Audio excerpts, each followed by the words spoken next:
The morning sky above Seoul turned black in seconds. Admiral Hyun-woo was drinking his coffee when the first reports came in. Massive ships appeared over every major city on Earth. They came out of nowhere, like someone had switched off the sun and replaced it with flying mountains. Hyun-woo set down his cup and walked to the command center window. The alien ship hung there silent and dark. It was huge beyond belief. The thing could have covered half the city. Its surface looked like black glass, smooth and cold. No lights, no movement, nothing that looked like weapons, just sitting there in the sky like a giant shadow. "Sir, we're getting similar reports from everywhere," said Lieutenant So Young, rushing up with a tablet full of data. "New York, London, Tokyo, Moscow. They're all over the place. Same type of ships, same positions." Hyun-woo nodded. He had expected this day might come, but not like this. Not so sudden and quiet. Where were the explosions? The dramatic entrance? These aliens just appeared like they were parking cars. "Any communication attempts?" he asked. "Nothing yet, sir. They're just waiting." General Minho arrived, still putting on his jacket. The old soldier looked tired but alert. "What's the status, Admiral?" "Unknown ships over every major population center. No hostile action yet. No communication," Hyun-woo reported. Minho grunted. "How many ships total?" 47 confirmed. Maybe more in remote areas we haven't checked yet." The three officers stood at the window, looking up at the impossible sight. The ship was so big it created its own weather.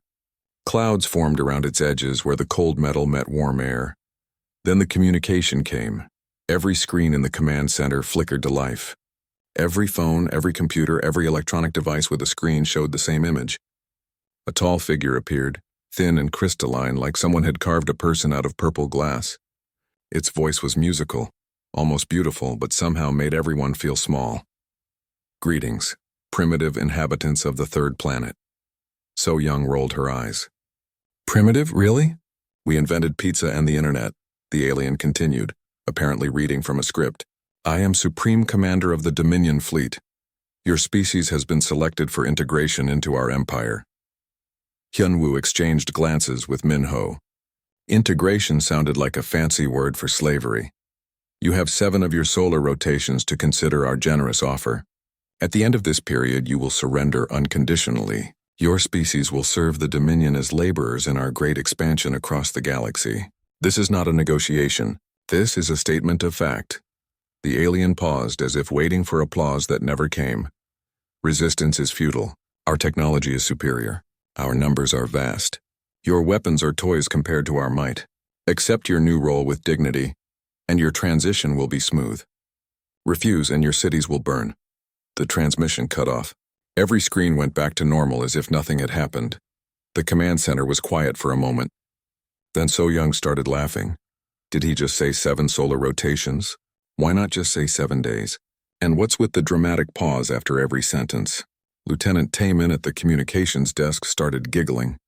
He sounded like he was reading poetry at a school assembly. "Solar rotations," Minho repeated, shaking his head. "Do they think we don't know what days are?" Hyun-woo found himself smiling despite the situation. The alien's speech was clearly meant to be terrifying, but it came across as pretentious and overwrought. Like a bad actor in a worse movie. His phone buzzed with messages from other commanders around the world. He opened the group chat and saw similar reactions. General Rodriguez from Mexico City had sent, "Did anyone else laugh during the scary alien speech?" Commander Petrov from Moscow, "My 5-year-old gives better ultimatums." Admiral Chen from Shanghai, 7 solar rotations. "I'm dying." The mood in the command center shifted from fear to amusement. The aliens had made their first mistake. Instead of being terrified, humanity was making fun of them. Dr. Ha-jun arrived from the science division, carrying a stack of printouts. "I've been analyzing their transmission. The technology is definitely advanced, but there's something odd about their approach." "Odd how?" Hyun-woo asked. "Well, they appeared simultaneously over major population centers. That suggests incredible coordination and technology. But then they give us 7 days to think about it? If they're so superior, why the waiting period? Why the ultimatum at all? Why not just take over?" So Young nodded. And the speech. It was so formal, like they've done this exact same thing 1,000 times before. "Maybe they have," Minho said. "Maybe this is their standard procedure for conquering planets." Taemin looked up from his computer. Sir, you need to see this. Social media is going crazy. He put the feed on the main screen. Twitter was exploding with alien-related posts, but instead of panic, people were making jokes. Memes appeared faster than anyone could count them. Someone had already made a remix of the alien speech with dance music. Another person had created a mock movie poster. Solar rotations, the most boring apocalypse ever. The hashtag trending worldwide was not alien invasion or end times. It was 7 solar rotations. Look at this one, Taman said, pointing to a viral video. A teenager was doing a perfect impression of the alien commander, complete with dramatic pauses and fancy words. The impression was so good and so ridiculous that even the hardened military officers were laughing. President Jihai called from the presidential bunker. Her voice came through the secure line, but she sounded more annoyed than scared. Admiral, what's your assessment? Madam President, they have superior technology and overwhelming numbers, but... But I think they've never dealt with humans before. What do you mean? Hyunwoo looked at the social media feed still running on the main screen. A new meme showed the alien ship with googly eyes and a speech bubble saying, "I am very serious and scary. I mean, Madam President, that they expected us to be afraid, and instead we're making fun of them." There was silence on the line. Then Jihai laughed. 7 solar rotations. Who talks like that? Apparently aliens do, ma'am. All right, Admiral. We have 7 days to figure out our response. I want options on my desk by tomorrow morning. Military options, diplomatic options, and... She paused. Maybe some creative options, too. Yes, ma'am. After the call ended, the command team stood around watching humanity's reaction to its first contact with alien life. Instead of mass panic, there were dance videos. Instead of religious hysteria, there were comedy sketches. Instead of riots, there were internet memes. You know, So Young said. I think the aliens picked the wrong planet. Hyunwoo nodded.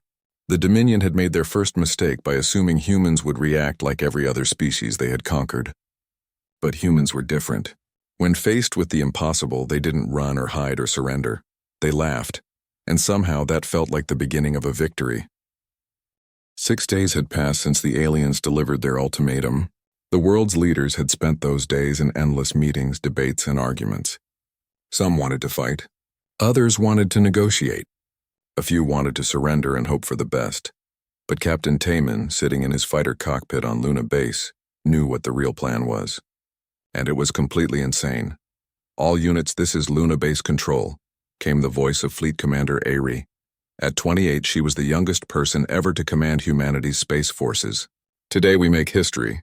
Today we show these aliens what humans are really made of. Taman checked his instruments one more time. His ship was loaded with the strangest cargo he had ever carried. No weapons, no bombs, no missiles. Instead, he had speakers, projectors, and something the science team called experimental communication devices. Down on Earth, Dr. So Young was making final adjustments to the transmission equipment. She had spent 6 days working with the world's best comedians, writers, and internet personalities to create humanity's official response to the Dominion. The result was either brilliant or completely stupid. Maybe both. 2 minutes to broadcast, announced General Minho from Seoul Command. Around the world, every human military base was prepared for what was about to happen. Not prepared for war, but prepared for something much more dangerous. Prepared for comedy. The plan was simple and ridiculous.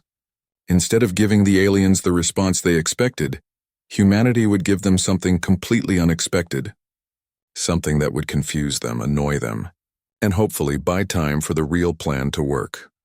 Broadcasting in 60 seconds, So Young called out. On every major news network, on every social media platform, on every screen capable of receiving a signal, the same message appeared. Live, humanity's official response to the Dominion. Fleet Commander Ari appeared on screen, standing in the bridge of Earth's newest battleship. She was dressed in full military uniform, metal shining, looking every inch the serious military commander. Behind her stood the oddest collection of people ever assembled for a diplomatic mission. Dr. Ha Jun, theoretical physicist and part-time comedian. Bo Ram, former stand-up comic turned military communications specialist. Woo Jin, internet meme creator and psychological warfare expert. And a dozen others, all trying very hard to look serious. Greetings to our new cosmic neighbors, Ari began, her voice calm and professional. We have carefully considered your generous offer to become your slaves. and after much deliberation, we must respectfully decline. Up in the alien ships, the Dominion commanders leaned forward. This was not the response they had expected. Usually, primitive species either begged for mercy or declared hopeless war. This sounded almost diplomatic. "We appreciate the invitation to join your interstellar empire," Aerie continued. "But frankly, your sales pitch needs work. 7 out of 10 for dramatic effect, but you lose points for originality. The whole resistance is futile thing has been done before." Dr. Hajun stepped forward. "From a technical standpoint, we'd like to offer some constructive criticism of your fleet design. Those ships of yours look like someone crossed a funeral parlor with a flying refrigerator. Very intimidating, sure, but have you considered the psychological impact on your own crew? Living in something that looks like a tomb can't be good for morale." The alien commanders looked at each other in confusion. Was this species mocking them? That was impossible. No primitive world had ever mocked the Dominion. Boram took the microphone next. "Also, can we talk about your Supreme Commander's speaking style? I mean, we get it, you're scary and powerful. But the dramatic pauses? The fancy words? Dude, just talk normal. You sound like you're trying too hard to impress your theater teacher." He did a perfect imitation of the alien's voice. "Greetings, primitive inhabitants of the third planet. Your species has been selected for integration." The humans watching the broadcast started laughing. Even some of the military personnel were trying not to smile. "See?" Boram continued. "You don't need all those pauses. Just say, 'Hello, Earth, you're going to be our slaves now.' Much more efficient." Wu Jin stepped up with a tablet full of charts and graphs. "We've also prepared a detailed analysis of your conquest strategy. Current rating, 2 out of 10 stars. Poor timing, questionable execution, and honestly, your ships look like they're compensating for something." The broadcast continued for 20 minutes. 20 minutes of the most professionally delivered insults, critiques, and mockery in human history. Every statement was factual, every criticism was valid, and every joke was perfectly timed. The aliens were stunned into silence. Commander Aerie wrapped up the official response. "In conclusion, we thank you for your offer. But Earth is currently not accepting applications for overlords. We suggest you try a different galaxy, maybe work on your presentation skills, and definitely get some interior decorating advice for those ships. They're really quite depressing to look at." She paused, letting the words sink in. "We wish you the best of luck in your future conquests, and we hope you find a species that appreciates your particular style of dramatic intimidation." Earth, however, will have to pass. The transmission ended with the credits rolling like a movie, complete with a cheerful soundtrack and a message. This response was brought to you by the United Earth Defense Force. Have a nice day. The silence that followed was deafening. In the alien command ships, the Dominion officers sat frozen in their seats. In their 1,000 years of conquest, nothing like this had ever happened. Species either surrendered in terror or fought in desperation. Nobody had ever reviewed their conquest attempt like a bad restaurant. Supreme Commander's crystalline features seemed to dim with confusion. "Did they just critique our fleet design? I believe they called our ships flying refrigerators." "Sir," reported a subordinate. "And they made fun of your speaking style," added another officer, immediately regretting the words. The Supreme Commander's color shifted from purple to angry red. "How dare they? How dare these primitive insects mock the might of the Dominion?" But even as he raged, something was wrong. The other officers were trying not to look at him directly. He could see some of them fighting back what looked suspiciously like smiles. Down on Earth, the human response was immediate and overwhelming. Social media exploded with approval. The official government response video was shared millions of times in the first hour. News anchors struggled to maintain their composure while reporting on humanity's diplomatic reply. President Ji-hai called Admiral Hyun-woo from her bunker. "Admiral, that was either the stupidest thing we've ever done or the most brilliant." "Yes, ma'am. I'm hoping for brilliant. The aliens haven't responded yet. What do you think they're doing up there?" Hyun-woo looked at the reports coming in from observatories around the world. The alien ships were still in position, but their energy signatures were fluctuating wildly. "I think, Madam President, that they're having a very confused meeting right now." He was right. Across the Dominion fleet, emergency conferences were being held. Commanders who had conquered hundreds of worlds were at a complete loss. Their invasion protocols had no section on what to do if the primitive species makes fun of us. The humans had done something impossible. They had turned the Dominion's moment of ultimate power into a comedy show, and somehow it was working. Captain Taemin, still orbiting in his fighter, watched the alien ships through his scope. They weren't moving, weren't attacking, weren't doing anything. They were just sitting there like confused tourists who had gotten lost. "Control, this is Taemin." The aliens looked stuck. "Stuck how?" came Ares' voice. "Like they don't know what to do next. Like someone changed the rules of the game and forgot to tell them." And that, Taemin realized, was exactly what had happened. Humanity had taken the rules of conquest and turned them inside out. Instead of fear, they had offered comedy. Instead of desperation, they had given constructive criticism. The aliens had no idea what to do with that. The first phase of humanity's defense had worked perfectly. They had confused the enemy, disrupted their plans, and bought themselves time. Now came the hard part. The Dominion's response came at dawn on the 8th day. But it wasn't the overwhelming attack humanity expected. It was confused, angry, and somehow smaller than their original ultimatum. Commander Subin watched from her position in Manhattan as the alien ships finally began to move. They descended slowly, carefully, like someone trying to look confident after being embarrassed in public. Their attack formations were textbook perfect, but something felt wrong about them. "They're actually doing it," she said into her radio. "They're following their original plan like nothing happened." From Seoul Command, Admiral Hyun-woo's voice crackled back. "All units, remember the plan. Phase 2 starts now." Subin grinned and pressed a button on her control panel. Across New York City, holographic projectors hidden on rooftops and skyscrapers came to life. In seconds, every Dominion ship in the sky appeared to be wearing a bright pink tutu. The effect was immediate and devastating. The alien ships continued their serious, threatening descent while looking absolutely ridiculous. Their dark, imposing forms were now decorated with frilly pink skirts that spun as they moved. The hologram technology was perfect. Even from inside the ships, the aliens could see their reflection in the city's glass buildings. "Sir," reported a Dominion officer, "our ships appear to be decorated." Supreme Commander stared at the tactical display showing his mighty fleet. Every ship showed the same impossible addition. "How is this possible?" "Unknown, sir. Our sensors show nothing attached to the ships. But visual confirmation shows tutus," finished another officer quietly. The Supreme Commander's crystalline body turned a deeper shade of red. In London, Engineer Wu Jin was having the time of his life. He had spent 6 days hacking into alien communication frequencies, and now he was ready to put his work to good use. As the Dominion ships moved into attack position over the Thames, Wu Jin activated his masterpiece. Every alien communication channel was suddenly flooded with Earth's internet. Not the good parts of the internet, the weird parts. "Sir, we're receiving massive data uploads on all frequencies," reported a Dominion communications officer.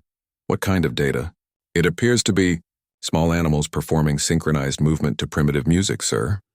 The Supreme Commander looked at the screen showing dozens of videos of cats dancing to electronic music. "What is the tactical purpose of these creatures?" "Unknown, sir. There are also images of human food items with text written on them, and moving pictures of humans falling down in humorous ways." The alien command staff tried to ignore the constant stream of memes, cat videos, and fail compilations flooding their systems. But it was impossible. Every time they tried to communicate, they had to talk over a video of someone slipping on a banana peel or a cat playing piano. In the Pacific, pilot Young-soo led his squadron of modified fighters toward the Dominion ships. His planes had been painted bright yellow and shaped to look like rubber ducks. When his squadron activated their engines, they played the sound of actual duck quacks at maximum volume. "All units, this is Rubber Duck Leader," Young-soo announced, barely able to keep a straight face. "Beginning attack run. Remember, we're not trying to hurt them. We're trying to embarrass them to death." His squadron flew in perfect formation around the alien ships, quacking loudly and leaving trails of yellow smoke. The aliens fired at them, but Young-soo's team had expected that. They had studied the alien weapon patterns for a week. The Dominion used precise, predictable firing solutions, very accurate, very efficient, and very easy to dodge if you flew like a crazy person instead of a proper pilot. Young-soo's team flew like maniacs. They spun, rolled, and dove in patterns that made no tactical sense but looked hilarious. Every time an alien weapon fired, a rubber duck ship would dodge at the last second while playing a squeaky toy sound effect. The Dominion gunners found themselves missing targets that should have been easy to hit. Worse, their misses were being accompanied by sound effects that made their powerful weapons sound like children's toys. Dr. Na-Un watched the battle from her laboratory and made careful notes. The aliens were starting to make mistakes. Their precise formations were becoming sloppy. Their communication was getting confused. And most importantly, their weapons were becoming less accurate. "Admiral," she called Sole Command, "the psychological warfare is working. Their performance is dropping across all metrics. How can you tell?" "They're getting angry. And anger makes them stupid." She was right. Across the Dominion fleet, discipline was breaking down. Officers were arguing with each other instead of following orders. Gunners were getting frustrated and wasting ammunition. Pilots were flying erratically because they were trying too hard to hit targets that kept making silly noises. The Supreme Commander watched his perfect invasion turn into chaos. His ships were wearing tutus. His communications were full of cat videos. His enemies were flying rubber ducks that somehow couldn't be hit. And worst of all, his own officers were starting to crack under the pressure. "Sir," called his aide, "ground forces are requesting permission to land and begin occupation procedures." "Granted," the Supreme Commander snapped. "At least on the ground. These humans can't make us look ridiculous." He was wrong about that too. The first Dominion landing craft touched down in Central Park. The alien soldiers marched out in perfect formation, their crystal armor shining, their weapons charged and ready. They were prepared for desperate human resistance, guerrilla warfare, and final stands against impossible odds. Instead, they were met by a man with a microphone and a camera crew. "Good morning," called Bo-Ram cheerfully, jogging up to the alien troops like he was greeting old friends. "Welcome to Earth. I'm Bo-Ram, and I'll be your tour guide today. Can I get you gentlemen anything? Coffee, snacks? A map to the nearest decent restaurant?" The alien squad leader looked around in confusion. Where were the human soldiers? Where were the weapons? Where was the desperate resistance? "You will surrender immediately," the squad leader announced, pointing his weapon at Bo-Ram. "Oh, absolutely," Bo-Ram agreed enthusiastically. "I surrender completely." "You got me. I'm totally defeated." He raised his hands in mock surrender, then immediately put them down again. "So what happens now? Do you guys have a whole ceremony for this? Should I kneel? Should I beg? I've never been conquered before, so I'm not sure about the protocol." The alien soldiers looked at each other uncertainly. In every other conquest, the local population either fought back or ran away. Nobody had ever asked for instructions on how to be conquered properly. "You will come with us," the squad leader said, sounding less confident than before. "Sure thing. Where are we going?" "Somewhere nice, I hope. Are there snacks on the ship? I get motion sick sometimes, so if you could point me toward the bathroom, that would be great." The aliens were completely unprepared for cooperative prisoners who asked too many questions. Their training covered handling resistance, fear, and desperation. It did not cover handling someone who treated alien invasion like a guided tour. Similar scenes were playing out across the globe. Human prisoners were asking their alien captors about their home planets, complimenting their armor and offering helpful suggestions about Earth's best tourist attractions. The Dominion soldiers, trained for war, found themselves giving awkward answers to questions about their personal lives. Captain Jae-sung, leading a unit in Seoul, took the strategy even further. When alien troops surrounded his position, he didn't fight back. Instead, he started grading their tactical approach. Not bad," he called out to the aliens. "Good use of cover, nice formation discipline. I'd give it a 7 out of 10. You lose points for predictability, though. Try approaching from the east next time. Keep us guessing." The alien commander was so confused he actually looked east to see what Jae-sung was talking about. "Also," Jae-sung continued, "your armor is really impressive, but have you considered the psychological impact of all that crystal? Very shiny, but it makes you easy to spot. Maybe try some camouflage patterns. I know a guy who could help with that." By noon, the Dominion invasion was completely stalled. Not because they were meeting fierce resistance, but because they had no idea how to handle humans who treated war like a combination of comedy show and customer service review. The Supreme Commander stared at the reports coming in from around the globe. His forces were encountering no resistance, but they weren't making any progress either. His soldiers were spending more time answering questions about their equipment than actually using it. "Sir," his aide reported quietly, "some of the troops are enjoying the conversations with the humans." Enjoying? Private Zektor reports that a human showed him pictures of something called pizza and wants to know if we have similar food on our home world. He seemed genuinely interested in cultural exchange.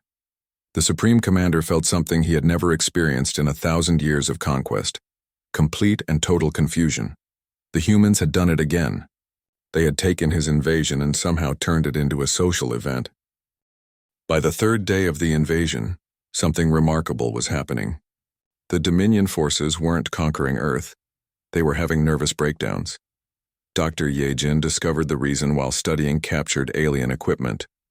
The crystalline beings weren't just pretty to look at. Their crystal structure was part of their nervous system. And that nervous system had a fatal flaw. "Admiral," she called Sole Command, excitement clear in her voice, "I know why our strategy is working so well." Admiral Hyunwoo leaned forward in his command chair. "Tell me." "The aliens experience embarrassment as actual physical pain. When we make fun of them, it literally hurts. Their crystal biology amplifies emotional responses into physical sensations. Every joke, every meme, every ridiculous moment we create is like torture to them." There was silence on the comm channel as this information sank in. "You're saying," Hyunwoo said slowly, "that we're winning a war with comedy?" "Not just winning, Admiral. We're inflicting casualties without firing a shot." Captain Jae Sung, monitoring alien communications from his position in Seoul, confirmed what the scientist had discovered. The alien chatter was full of requests for medical attention, reports of pain episodes, and desperate pleas for relief from the psychological attacks. One intercepted message made everything clear. "Ground Team 7 to command. We need immediate evacuation. The humans keep showing us moving pictures of small animals wearing clothing. 3 of our soldiers have collapsed from secondary embarrassment. We cannot continue this mission." The tide was turning, but not through violence. The Dominion Empire, masters of 1,000 worlds, was being defeated by humanity's greatest weapon: the ability to make everything ridiculous. Fleet Commander Airi, commanding the defense from Luna Base, watched the alien fleet with growing amazement. The ships were still in position, but their formations were falling apart. Some ships were trying to retreat. Others were flying in circles, apparently unable to make decisions. A few had simply stopped moving entirely. "Phase 3, she announced to her command staff. "It's time to end this." Back on Earth, every human with access to a computer, phone, or broadcasting equipment began the final phase of Operation Mockery. The plan was simple and devastating.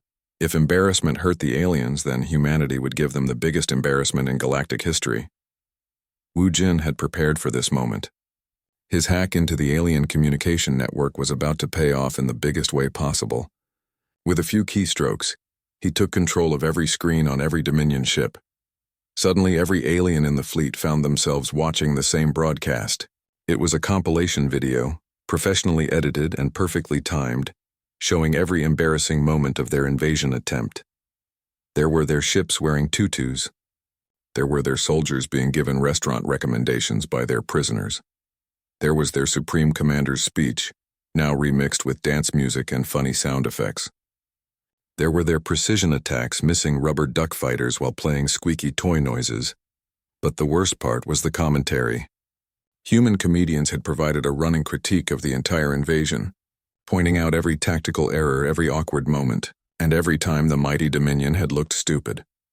"And here we see the classic mistake of overdramatic speech delivery," explained one commentator as the Supreme Commander's original ultimatum played. "Notice the unnecessary pauses, the pretentious vocabulary, and the complete lack of awareness that your audience is making fun of you." The video continued for 2 hours. 2 hours of the Dominion's perfect invasion being systematically mocked, analyzed, and critiqued like a bad movie. 2 hours of their greatest moment of power being turned into entertainment for the species they were supposed to conquer. The effect on the alien crews was catastrophic. Across the Dominion fleet, crystal beings began collapsing from pure embarrassment. The physical pain of having their failures broadcast to their entire species was more than their nervous systems could handle. Medical bays filled with soldiers suffering from what human doctors would have called acute social anxiety, but which Dominion medics could only classify as Unknown psychological trauma. Commander Subin, watching from Manhattan, saw the first ship begin to retreat. Then another.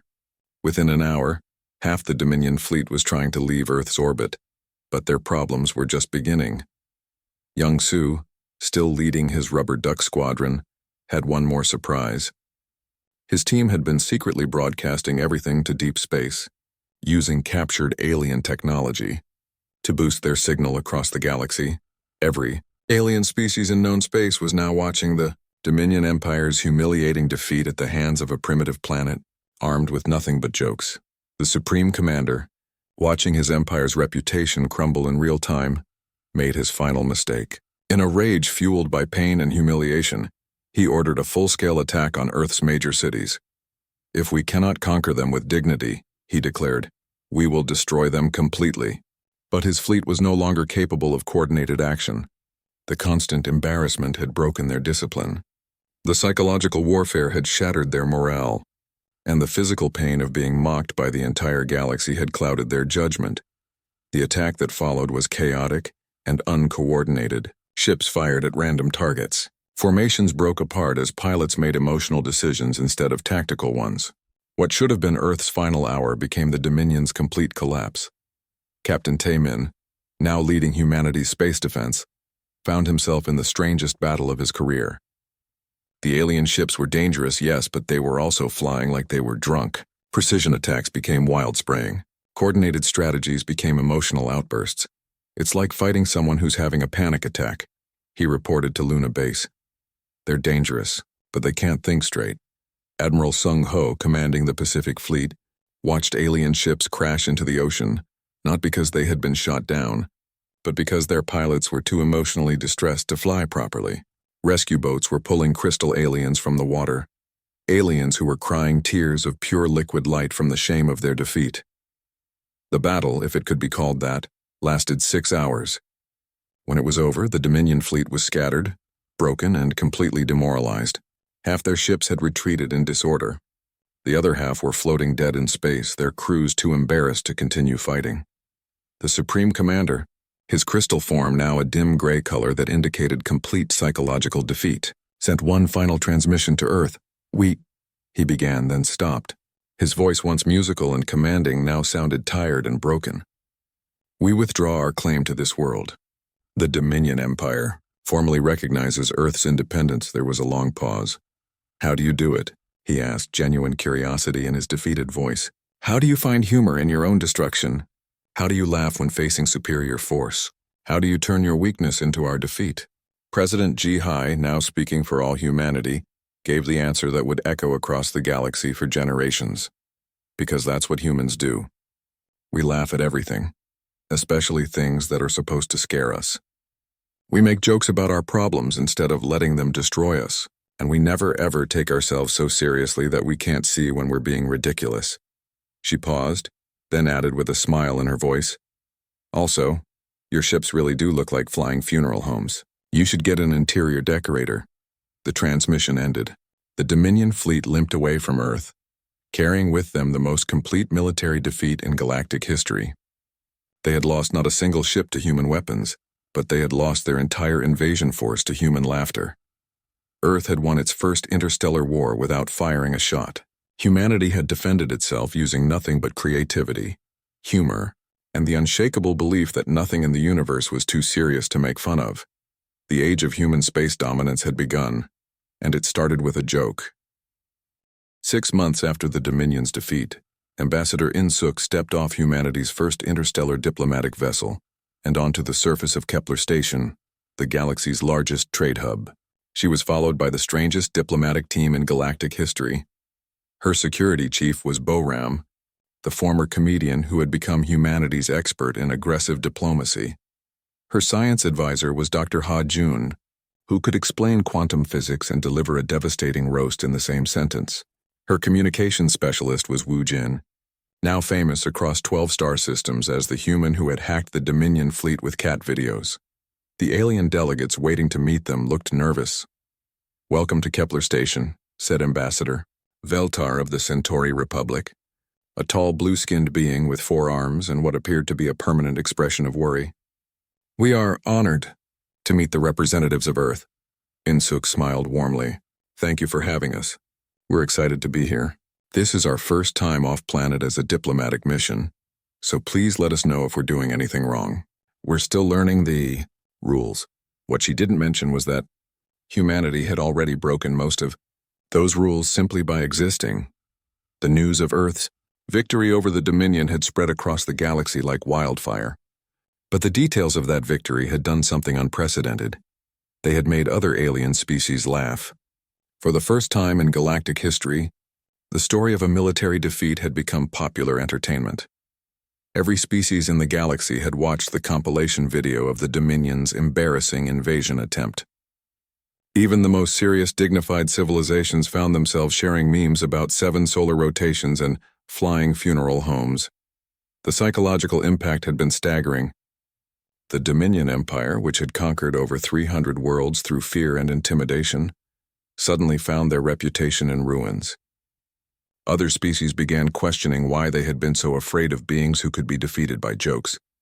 Within months, 12 Dominion-controlled worlds had declared independence. The rebellion wasn't violent. It was worse than violent for the crystal beings. It was humiliating. The rebel worlds simply refused to take the Dominion seriously anymore. How can we fear an empire that was beaten by rubber duck fighters? Declared the leader of New Rigel. How can we respect conquerors who retreat from memes? The Dominion Empire collapsed not through military defeat, but through universal mockery. The most feared force in the galaxy had become a punchline. Now, as Insuk sat in the diplomatic conference chamber, she could see the effects of humanity's victory in every alien face. Some looked awed. Others looked terrified. A few looked like they were trying very hard not to laugh at private jokes. "We have prepared standard diplomatic protocols for your review," said Chancellor Morek of the Rigelian Federation, sliding a datapad across the table. "These are the established procedures for interspecies relations." Insuk glanced at the document. It was 300 pages of formal language, ceremonial requirements, and complex negotiation procedures. She looked up at the assembled aliens with an apologetic smile. "This looks very thorough," she said politely, "but we might have to modify some of these protocols. Humans don't really do formal very well." "What do you mean?" asked Veltar nervously. Borum leaned forward. "We mean that if you try to make us follow a 300-page rule book for saying hello to each other, we're going to make fun of it. And as you've probably heard, when humans make fun of something, it tends to spread." The aliens exchanged worried glances. They had indeed heard about humanity's ability to turn mockery into a weapon of mass destruction. "Perhaps," suggested Dr. Hajun helpfully, "we could start with something simpler, like, 'Hello, nice to meet you. Want to trade some stuff and maybe not blow each other up?' That covers most of the basics." The formal diplomatic protocols were quietly put away. The negotiations that followed were unlike anything in galactic history. Where other species presented formal trade agreements written in precise legal language, humans brought simple one-page contracts that said things like, "We'll give you our cool stuff, you give us your cool stuff, and we'll both try not to be jerks about it." Where other species conducted elaborate ceremonies to finalize treaties, humans preferred to shake hands and suggest getting lunch together. Where other species maintained careful dignity and formal respect, humans made jokes, asked personal questions, and somehow made even the most serious alien diplomats smile.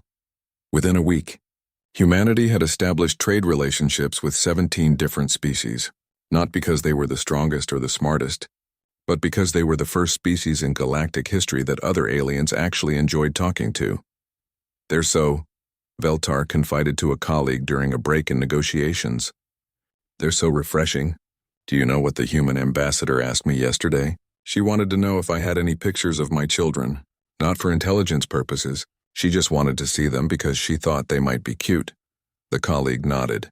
"The security chief told me a joke about quantum mechanics that was actually funny. I didn't know that was possible." Back on Earth, General Kyung Min was overseeing humanity's new defense strategy. The planet now had the most unusual military doctrine in the galaxy. Instead of building bigger weapons, they were training better comedians. "The way I see it," he explained to his staff, "we've proven that laughter is more powerful than laser cannons. So let's get really good at it." Earth's new psychological defense corps was already monitoring galactic communications for potential threats. Any hostile alien transmission was immediately met with a response that was part diplomatic note, part comedy roast, and entirely devastating to the sender's reputation. A minor warlord from the Outer Rim had recently sent Earth a threatening message demanding tribute. The human response had been a polite video explaining why his demands were adorably unrealistic and offering to help him write a more effective threat next time. The video had gone viral across his home system. He was now too embarrassed to leave his planet. Captain Seung-jun, now Admiral of Earth's first interstellar fleet, was preparing for humanity's next great adventure. His ships were equipped with the most advanced technology Earth had ever built, but their most powerful weapons were still speakers and holographic projectors. "Remember," he told his crews, "we're not going out there to conquer anyone. We're going out there to make friends, explore cool stuff, and maybe gently mock anyone who tries to cause trouble." His flagship, the ESS Comedy of Errors, was preparing to depart for humanity's first deep space exploration mission. Their goal was to make contact with civilizations beyond the known trade routes, to boldly go where no human had gone before, and to spread humanity's greatest gift to the galaxy, the ability to laugh at yourself. But even as humanity prepared for its bright future among the stars, the effects of their victory were still rippling across the galaxy. On the former Dominion homeworld, the Supreme Commander sat in exile, his crystalline form now permanently dimmed with shame. He spent his days writing memoirs that no one would ever read, trying to understand how his perfect empire had been destroyed by primitive beings who thought everything was funny. Sometimes, late at night, he would watch recordings of human entertainment broadcasts, not to study them as a military threat, but because despite everything, he found himself genuinely curious about these strange beings who could laugh in the face of their own destruction. He still flinched every time he heard the phrase, "flying funeral homes." Meanwhile, across the galaxy, other species were discovering something they had forgotten in their rush to become advanced civilizations: joy. Human entertainment was spreading faster than any military conquest ever had. Alien children were learning to tell jokes. Serious-minded species were discovering the pleasure of gentle mockery. Even the most formal diplomatic proceedings now occasionally included moments of actual fun. Humanity had done something unprecedented in galactic history. They had conquered not through force or fear, but through friendship and laughter. They had turned their greatest weakness, their inability to take anything seriously, into their greatest strength. And in the end, that made them the most dangerous species in the galaxy. Not because they could destroy civilizations, but because they could transform them. Not because they brought war, but because they brought something far more powerful. The idea that the universe was meant to be enjoyed, not just endured. As Admiral Seung-jun's fleet jumped to hyperspace, carrying humanity's message of chaos and laughter to new worlds, his final log entry captured the spirit of Earth's new place in the galaxy. Day 1 of Deep Space Mission Alpha. We go forth not as conquerors, but as the galaxy's newest comedians. Our mission: to seek out new life, new civilizations, and new opportunities to gently make fun of anyone who takes themselves too seriously. The universe is about to become a much more interesting place. And with that, humanity began its greatest adventure, teaching the galaxy how to laugh.